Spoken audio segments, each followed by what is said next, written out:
Assalamualaikum warahmatullahi wabarakatuh. Nama saya Febri Piharti, mahasiswi Institut Agama Islam Yasni Muara Bungo, Prodi PIAUD 1D Penyetaraan. Baiklah, di sini saya akan memenuhi tugas mata kuliah Perkembangan Bahasa dan Literasi Anak. Di sini saya akan mendongengkan sebuah cerita rakyat yang berjudul Sri Tanwa, Gadis Candi. Pada zaman dahulu, sebelum Indonesia merdeka, hiduplah 3 orang bersaudara yang merupakan keturunan dari Kerajaan Mataram, yaitu Sri Mangkubumi, Anggokarti, dan Sri Tanwa. Mereka bertiga ini memutuskan untuk pergi ke daerah Jambi beserta para rombongannya. Akhirnya mereka melakukan perjalanan. Ketika sampai di Jambi, mereka bertemu Debalang Sultan Jambi, yaitu orang yang menyambut kedatangan para tamu. Mereka menyampaikan asal-usul mereka dan tujuan mereka datang ke Jambi. Mereka datang ke Jambi itu karena ada sesuatu hal. Jadi, setelah mereka menceritakan kepada Kesultanan Jambi tentang asal-usulnya, tentang tujuannya ke daerah Jambi, tapi Sultan Jambi ini tidak langsung percaya kalau mereka itu adalah keturunan dari Kerajaan Mataram. Sri Mangkubumi menceritakan kalau dia memang benar-benar dari keturunan Kerajaan Mataram. Mengapa Sultan Jambi tidak percaya? Karena istri Sultan Jambi itu adalah juga keturunan dari Kerajaan Mataram, yaitu bernama Ayunan Tunggal. Akhirnya Sri Mangkubumi mengeluarkan gupil yang bertuliskan aksara Jawa. Wahai Sultan Jambi, saya Sri Mangkubumi ingin meyakinkan Sultan Jambi. Ini ada sebuah gupil. Saya punya gupil, yaitu 2/3 dari gupil yang ada di Kerajaan Mataram. Setelah itu Sultan Jambi melihat, oh iya ini gupil. Dan istrinya Sultan Jambi juga mempunyai gupil yang bertuliskan aksara Jawa.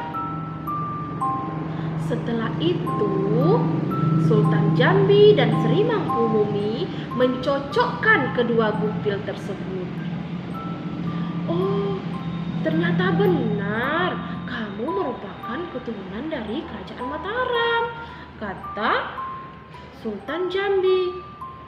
Akhirnya diterimalah Sri Mangkubumi, Anggokarti, Sri Tanwa dan para rombongannya di Kesultanan Jambi.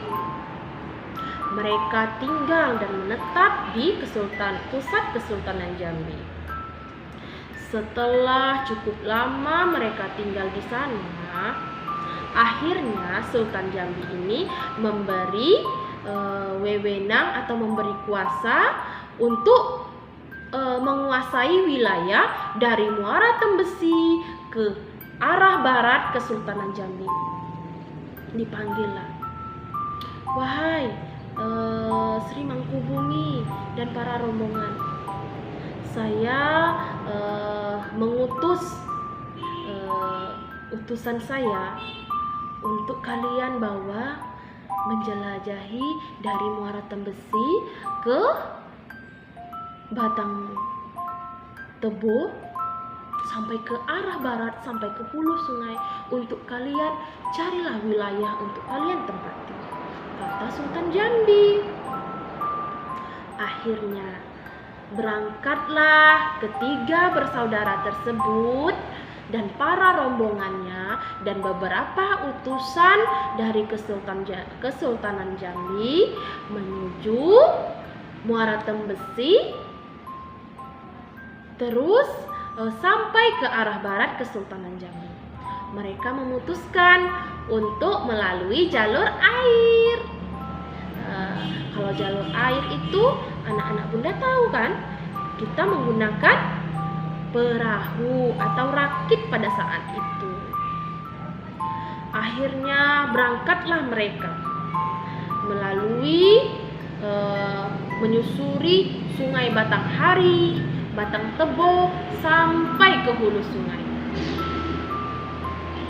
Setelah menempuh perjalanan yang cukup lama dan sudah melelahkan, semua para rombongan sudah lelah sekali. Akhirnya mereka bertemu sebuah teluk. Bentuknya berkelok seperti kucing yang sedang tidur. Dan di teluk, seberang teluk tersebut ada sebuah daratan, yaitu disinari oleh sinar rembulan. Maka untuk mengingat tempat tersebut, mereka memberi nama Pulau Sri Bulan dan Teluk Kucing Tidur. Akhirnya menepilah mereka dan naik ke daratan.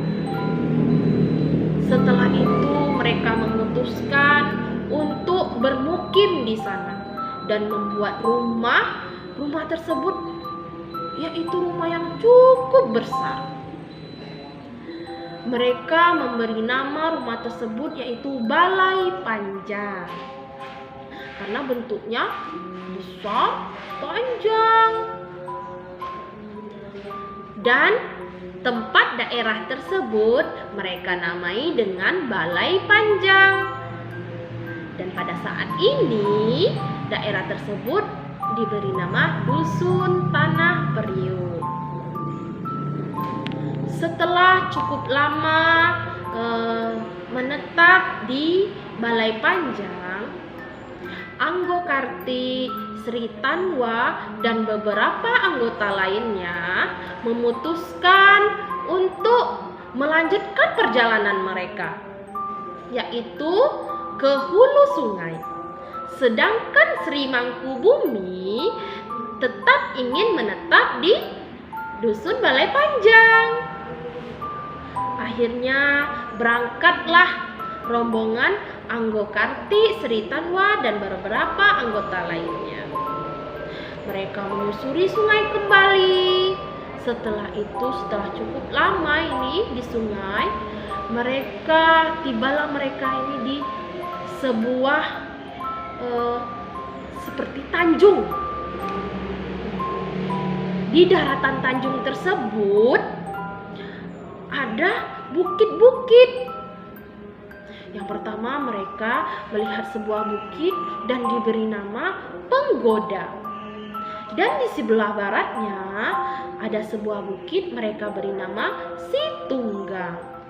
Menetaplah mereka di sana, yang pada saat ini daerah tersebut dinamai Dusun Candi karena banyak berbentuk bukit-bukit seperti candi.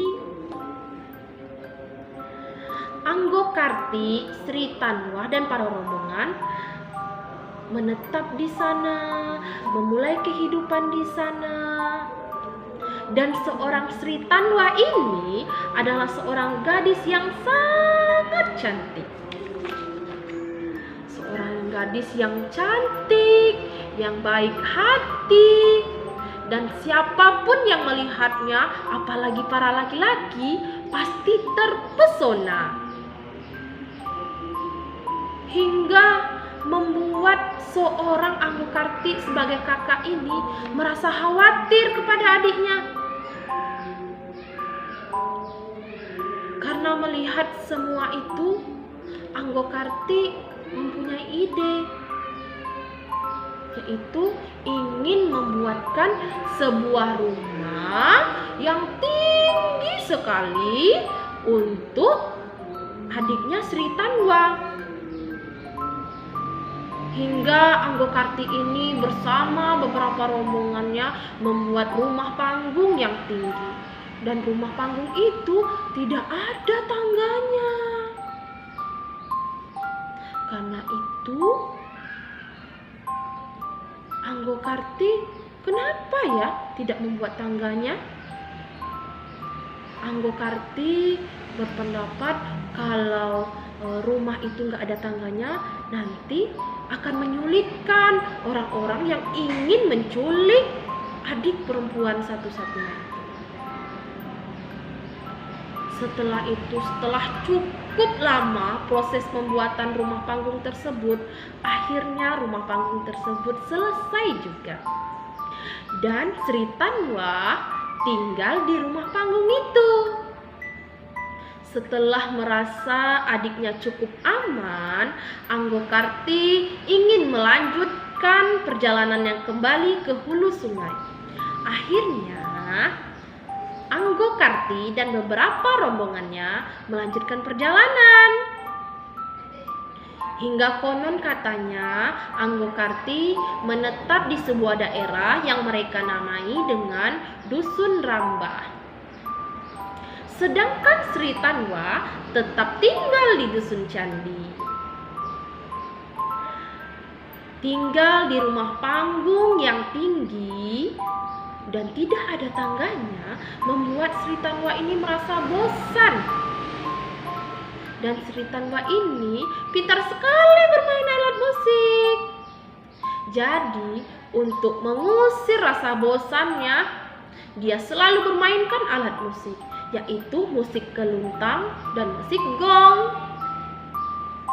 Suara musik yang dimainkan oleh Sri Tanwa sangat merdu.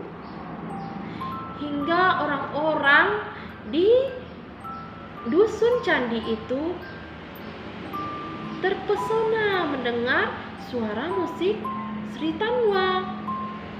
Hingga pada saat ini, ketika akan terjadi musibah di Dusun Candi, masyarakat di tempat tersebut mendengar suara gong. Dan masyarakat percaya bahwa suara gong tersebut adalah suara gongnya Sri Tanwa, yaitu bentuk kasih sayang dari seorang Sri Tanwa kepada masyarakat Dusun Candi. Dan mereka percaya kalau gadis-gadis dan wanita-wanita cantik yang ada di Dusun Candi merupakan keturunan dari seorang Sri Tanwa. Maka untuk mengenal seorang Sri Tanwa, Rio di Dusun Candi diberi gelar adat sebagai Rio Sri Tanwa. Baiklah, cukup sekian dongeng cerita rakyat Sri Tanwa. Semoga bermanfaat, dan jika ada salah saya mohon maaf. Saya harap dongeng ini bisa menyenangkan bagi yang mendengarkannya, bisa menghibur. Akhir salam, saya tutup. Wassalamualaikum warahmatullahi wabarakatuh.